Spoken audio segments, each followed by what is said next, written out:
اگر آپ نے کوئی بڑا کاروبار شروع کرنا ہے ایک دم آپ بڑا انویسٹ نہیں کریں گے، تھوڑا تھوڑا انویسٹ کریں گے، تھوڑا تھوڑا کام کریں گے. اسٹڈیز ہیں، مرد اور ٹوٹل ملا کے بچے عورتیں بزرگ 20 لاکھ کے قریب لوگوں کو غلامی سے نکالنا ہے، اور اس کے لیے ایک بڑا لیڈر جن میں بڑے پیمانے پر ہو، اس کو ہمیں ایک چھوٹے اسٹیپ سے شروع کرنا ہے.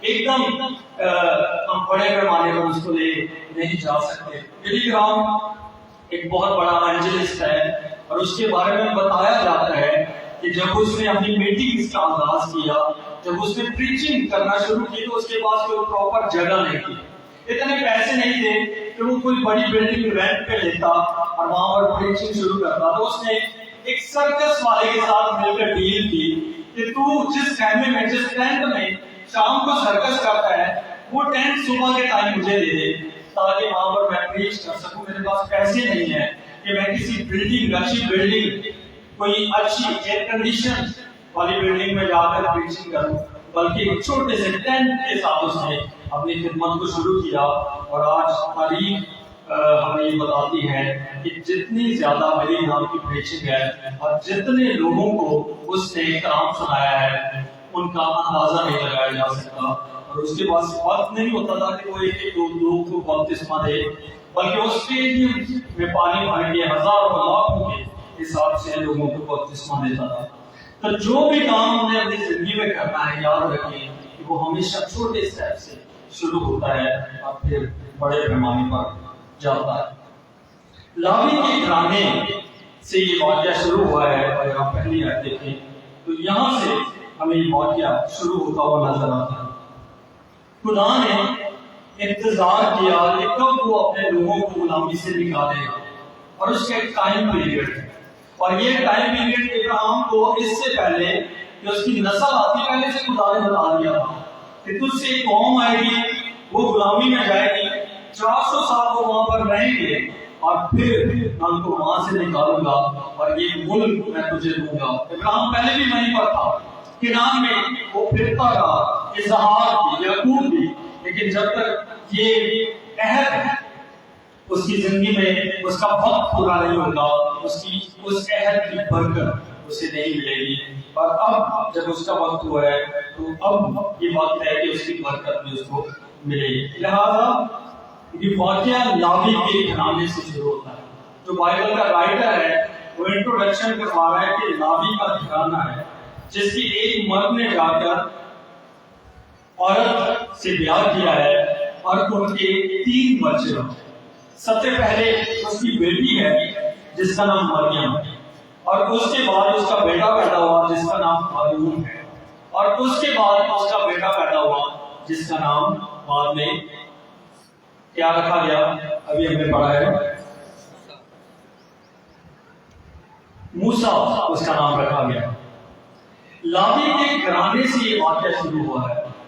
خدا کے لوگ جو مصر میں ہیں، غلامی میں ہیں، اور اب جب خدا اپنا کام کرنے کو ہے تو اس سے بیشتر کہ خدا اپنا کام کرے، ابلیس پہلے سے خدا کے منصوبے کو فیل کرنے کی کوشش کرتا ہے، اور وہ چاہتا ہے کہ وہ بڑی فتح حاصل کرے. لیکن خدا اس کے پلان کو فیل کر کے ہمیشہ سے اپنی فتح کو ہمارے سامنے لے کر آتا ہے. اور جب آپ مکاشفہ کی کتاب کو پڑھیں گے تو وہاں پر یوحنا کہتا ہے کہ میں نے آسمان پر اتنی بڑی بھیڑ دیکھی ہے جو گنی نہیں جا سکتی. اور ہم یہ سمجھتے ہیں کہ اس دنیا میں ابلیس اتنا کام کر رہا ہے کہ وہ لوگوں کو آسمان کی بادشاہی سے بھٹکنے پر مجبور کر دے گا. لیکن یاد رکھیے یوحنا نے اپنے اینڈ پہ بتا دیا کہ وہاں پر اتنی بڑی بھیڑ ہے کہ گنی نہیں جا سکتی. ایک بار پھر ہمیں پتا چلتا ہے کہ جس طرح خدا ہر ایک کام میں ہمیشہ فتح حاصل کرتا ہے، دنیا کے آخر میں بھی خدا کی فتح ہی ہوگی، اور وہاں پر اتنی بڑی بھیڑ ہوگی جو گنی نہیں جا سکتی. اور یہ اس بات کی علامت ہے کہ وہاں پر سلیکٹیو لوگ نہیں ہیں، تھوڑے سے ایماندار نہیں گئے آسمان کی بادشاہی پر، بلکہ ہمیشہ سے خدا کی فتح ہوتی ہے اور خدا ہی فتح یاب ہوتا ہے. فرعون کے دل میں ابلیس نے یہ بات ڈال دی کہ یہ لوگ غلامی میں پڑھتے چلے جا رہے ہیں، اور ایک وقت آئے گا کہ ان سے ایک لیڈر پیدا ہونے والا ہے جو ان لوگوں کو یہاں سے نکال دے گا. اور اس سے بیشتر کہ وہ لیڈر پیدا ہو، کیوں نہ حکم جاری کر دیا جائے کہ جتنے بیٹے پیدا ہوتے ہیں وہ تو دریا نیل میں ڈال دیے جائیں، وہ ہلاک کر دیے جائیں اور جو بیٹیاں ہیں وہ چھوڑ دی جائیں۔ یہ منصوبہ جو شیطان کی طرف سے فرعون کے دل میں ڈال دیا گیا تاکہ خدا کا منصوبہ فیل ہو جائے، لیکن یاد رکھیے خدا ہمیشہ سے ریورس کر کے ابلیس کو شکست دیتا ہے اور خود فتح یاب ہوتا ہے۔ اس لیے خدا نے اسے کام کرنے دیا اور فرعون نے یہ حکم جاری کیا کہ جتنے بیٹے ہیں وہ تو سارے دریا میں ڈال دیے جائیں لیکن بیٹیاں بچا دی جائیں۔ اور کیا ہوا، یہ لکھا ہے کہ دائیوں نے، جو پہلے باب میں اگر آپ پڑھیں گے 2 دائیاں ہیں وہ بیٹوں کو بچا لیتی ہیں، اور جب یہ خبر فرعون تک پہنچی ہے تو اس نے حکم کو اور سخت کر دیا اور اس نے اپنے سپاہیوں کو یہ حکم دیا کہ اگر تم کسی گھر میں بچے کی آواز سنو اور وہ بیٹا ہو اور اگر اس کے ماں باپ خود نہ ہلاک کریں تو تم نے تلوار کے ساتھ ہلاک کر دینا ہے۔ اور میں جب اس باتیں کو پڑھ رہا تھا تو میں نے دیکھا کہ ہارون بھی تو اسی دور میں ہے، وہ کیسے بچ گیا؟ وہ اسی لیے بچ گیا کہ دائیوں نے کچھ بچے بچا دیے تھے، لیکن اب حکم اتنا سخت ہو گیا ہے کہ اب موسیٰ کو بچانا ان کے لیے بہت ہی مشکل ہو گیا ہے۔ اور یہاں پر لکھا ہے کہ انہوں نے کتنے ماہ تک موسیٰ کو بچانے کی کوشش کی؟ 3 ماہ تک بچانے کی کوشش کی ہے۔ اور ریزن کیا ہے کیوں بچانے کی کوشش کی؟ لکھا ہے کہ وہ بچہ خوبصورت تھا، اس لیے وہ نہیں چاہتے تھے کہ ہم اسے ہلاک کریں۔ یہ بڑی حیرانگی کی بات ہے، ماں باپ کے لیے سارے بچے خوبصورت ہوتے ہیں، لیکن کیوں موسیٰ کو دیکھ کر ان کے دل میں ترس آیا ہے؟ کیوں اتنی اٹیچمنٹ ہے؟ اس کا مطلب موسیٰ کے پیدا ہونے پر کوئی نہ کوئی ایسا نشان ظاہر ہوا ہے، اس کے ماں باپ کو کسی نہ کسی طرح سے یہ پتہ چل گیا ہے کہ خدا ضرور ہماری زندگیوں میں کام کرنے والا ہے۔ اور یہ کام کس گھرانے میں ہوا؟ دیکھا لاوی کے گھرانے میں یہ کام ہوا ہے۔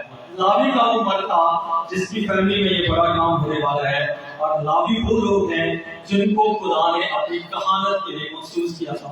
اس لیے یاد رکھیں کہ خداوند ہماری گھرانوں میں، ہماری زندگیوں میں تب کام کرتا ہے اور ان گھرانوں میں کام کرتا ہے جو لوگ خدا کے لیے اپنے آپ کو مخصوص کرتے ہیں۔ یہ عام کسی گھرانے میں بچہ پیدا نہیں ہوا، یہ عام کسی گھر میں لیڈر پیدا نہیں ہوا جس کو خدا استعمال کرے گا، بلکہ اس خاندان میں پیدا ہوا ہے جنہوں نے اپنے آپ کو خدا کی خدمت کے لیے، کہانت کے لیے مخصوص کیا ہے۔ اور آج چرچ کے لیے بھی یہ بات ہے کہ اگر ہم چاہتے ہیں کہ خدا ہماری زندگیوں میں بڑے کام کرے، بڑی برکات ہماری زندگیوں میں لے کر آئے، ہمارے خاندانوں میں لے کر آئے، تو پہلے ہم نے یہ غور کر لینا ہے کہ ہم نے اپنے خاندان کو خدا کے لیے مخصوص کیا ہے یا نہیں کیا۔ کون سے لوگ ہیں جو اپنے آپ کو مخصوص کرتے ہیں؟ وہی خدا کی برکت کے سب سے پہلے حقدار بھی ہوتے ہیں۔ اور لاوی گھرانے کا یہ جو مرد ہے جس کا نام آگے چل کے 6 باب میں پتہ چلتا ہے کہ اس کا نام عمران تھا اور اس کی بیوی کا نام یوکبت تھا، اور ان کا یہ بچہ پیدا ہوا ہے اور 3 مہینے تک انہوں نے چھپایا ہے کیونکہ بچہ خوبصورت ہوا۔ اٹیچمنٹ اتنی زیادہ ہے اس بچے کے ساتھ کہ اسے ہلاک کرنے کے لیے نہیں پیش کر رہے، وہ نہیں چاہتے کہ دریا میں ڈال دیا جائے، بچہ ہے، معصوم ہے، اور اتنی اٹیچمنٹ ہے کہ وہ کوشش کر رہے ہیں بچائیں۔ لیکن جب یہ دیکھا گیا کہ فرعون کی طرف سے حکم اور سخت ہو گیا ہے، ایسا نہ ہو کہ اس بچے کی آواز گھر سے باہر نکلے تو آس پڑوس کے لوگ سنیں، سپاہی سنیں، اور وہ نہ صرف اس بچے کو ہلاک کریں بلکہ اس کے ساتھ ہمیں بھی اور اس کے باقی بہن بھائیوں کو بھی نقصان پہنچے۔ انہوں نے خود ایک پلان بنایا کہ ہم اسے دریا میں ڈالیں گے، لیکن دریا میں ڈالنے کے لیے ایک آئیڈیا ان کے ذہن میں آیا جو بڑا حیران کن ہے، اور اس سے پہلے اتنی فیملیز نے اپنے بچے دریا میں ڈالے ہیں، کسی کے ذہن میں یہ آئیڈیا نہیں آیا۔ اور وہ کیا آئیڈیا ان کے ذہن میں آیا کہ ہم بچے کو ڈالیں گے تو صحیح، حکم تو ہم پورا کریں گے حکومت کا، لیکن ہم ایک سیفٹی کے طور پر ایک کام کرتے ہیں کہ شاید خدا اس بچے پر رحم کرے۔ اور انہوں نے کیا کام کیا؟ انہوں نے سرکنوں کے ساتھ ایک ٹوکرا بنایا ہے اور اس پہ چیکنی مٹی اور رال لگا دیا ہے تاکہ اس بچے کو اس پہ رکھایا جائے۔ اور اس کے لیے جو ورڈ استعمال ہوا ہے وہ پار کا یہ ہے جو اوپر سے جو بند ہو جاتا ہے، تاکہ بیرونی طور پر بھی اس پر کوئی اوپر سے ایسی چیز نہ گرے، کوئی نقصان پہنچانے والی چیز نہ اس پر گرے۔ اور سائڈوں سے بھی انہوں نے کور کیا، نیچے سے رال لگائے اور مٹی لگائی ہے تاکہ وہ بچہ ہے اس کا جسم بڑا نازک ہے، اسے مشکل پیدا نہ ہو۔ اور انہوں نے اس کو اس ٹوکرے میں بند کر دیا ہے۔ یہ بڑی حیرانگی کی بات ہے کہ یہ آئیڈیا ان کے ذہن میں کیسے آیا، کبھی کسی نے ایسا نہیں کیا تھا۔ کیوں انہوں نے یہ سوچا کہ ہم بچے کے ساتھ ایسا کرتے ہیں، وہ کم بھی پورا کر رہے ہیں، دریا میں بھی ڈال دیا ہے، لیکن ایک کوشش کی ہے کہ کیوں نہ ہم اسے کسی طرح سے بچا دیں، کیوں نہ ہم اس کی سیفٹی کا انتظام کریں۔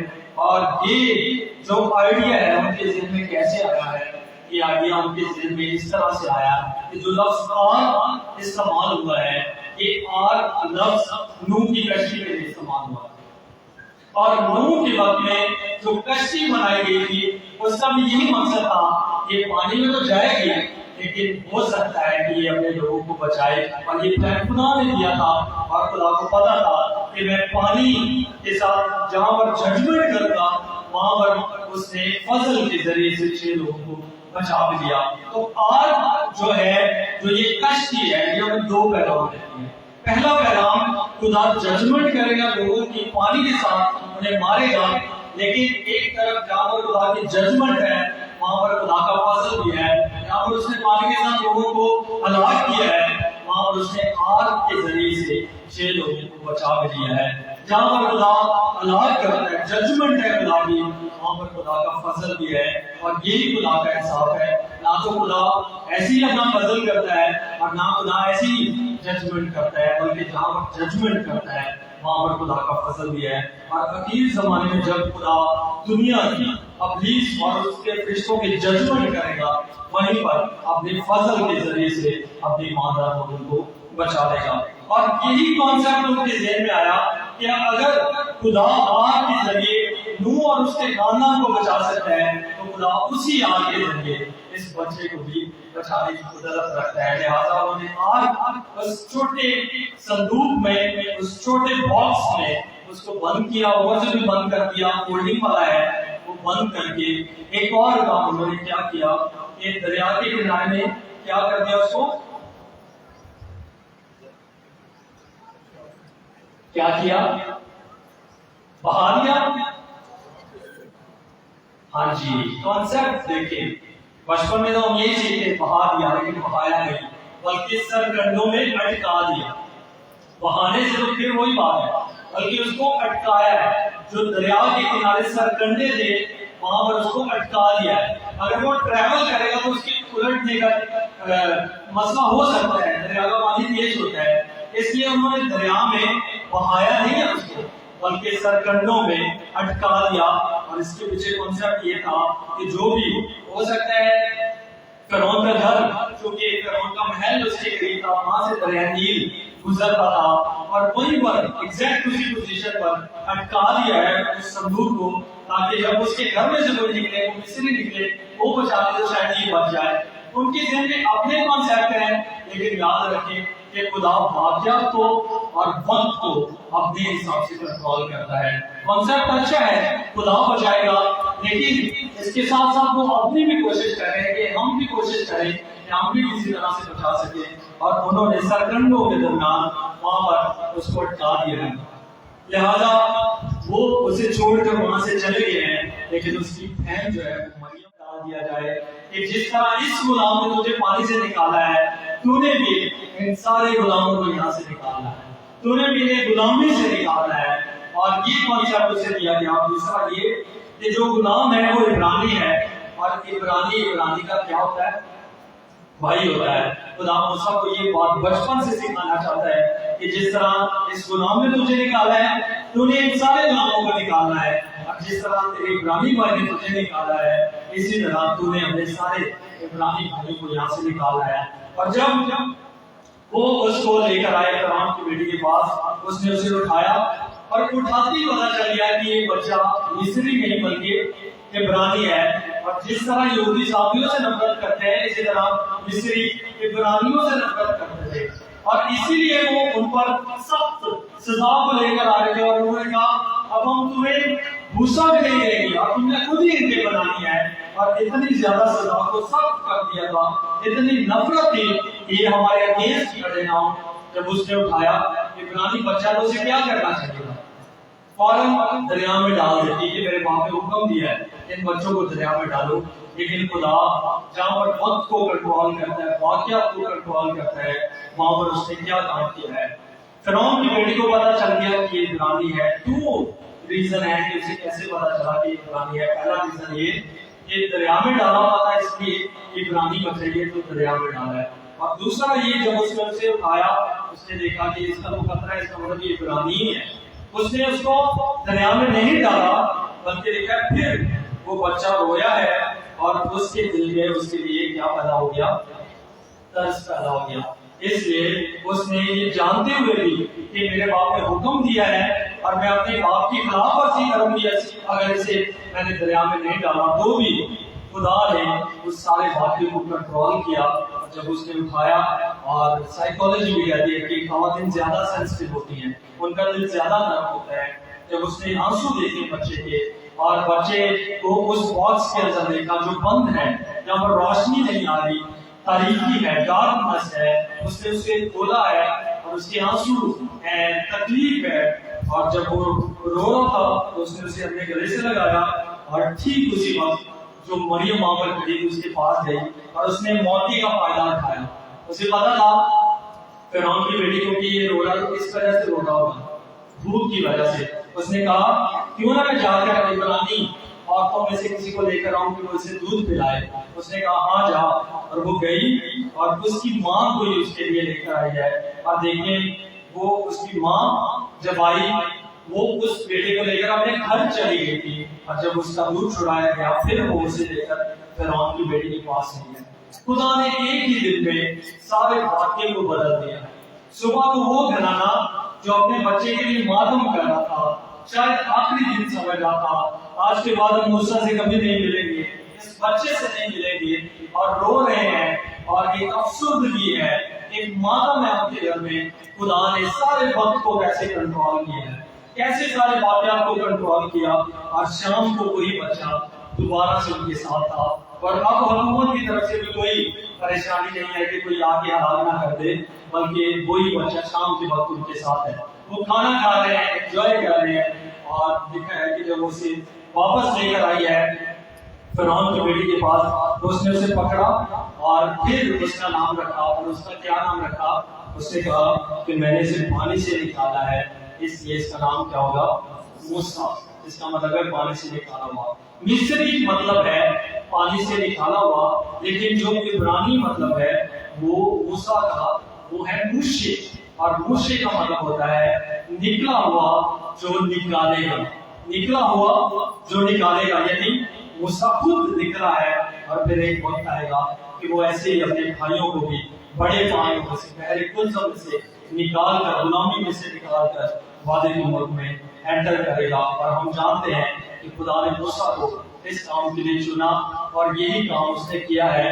اور 14 نسان کو جو سال کے آخری مہینے کی آخری تاریخ ہے، خدا نے کہا کہ اپنی تیاری کر لو، اپنی کمرے باندھ لو، اور ہاتھوں میں لاٹھیاں ہوں، پاؤں میں جوتیاں ہوں، کڑے کڑے یہ فسا تم نے منانی ہے. اور تمہیں رات کو میں یہاں سے نکالوں گا. اور رات کو یہ وہاں سے نکلے اور 15 نسان آزادی کا سورج جو سال کا پہلا دن ہے وہ اس سے پہلے رات کو نکالا. اور آزادی کا سورج جو سال کا پہلا دن ہے وہ 15 نسان کو خدا نے آزادی کا سورج ایک پر چمکایا. اور سب سے پہلے جو قبیلہ وہاں سے نکلا تھا، چونکہ 3 قبیلے ترکیب رہتے تھے، یہودا کا قبیلہ سب سے پہلے وہاں سے ٹریول کیا تھا، چونکہ وہ مشرق کی طرف تھا، وہ سب سے پہلے نکلا ہے. اور ہم جانتے ہیں کہ کس کی نسل سے آیا تھا، کس قبیلے سے؟ جو رڈیم پاور ہے، مقدسی کی قوت ہے، وہ یہودا کے قبیلے سے شروع سے ہی صلاحیت آتی تھی. اس لیے انہوں نے یہ کیا کہ ہم غلامی میں سے نکلیں گے. اور یہ صلاحیت جو یسوع مسیح میں تھی وہ یاد دلاتی ہے ہمیں بھی کہ اس دنیا میں بڑے مذاہب ہیں جو اپنے آپ کو تیار کر رہے ہیں کہ مقدسی سے نکلیں گے، گناہوں سے نکلیں گے، مقدسی ملے گی. لیکن یاد رکھیے کہ یہ قوت صرف یسوع مسیح میں ہے. جس طرح یہودا کے قبیلے میں اس کی صلاحیت تھی وہ پہلے نکلا، اسی طرح ہم جو مسیح کی لہو کی قدرت میں چلتے ہیں ہم سب سے پہلے رہا ہوں گے.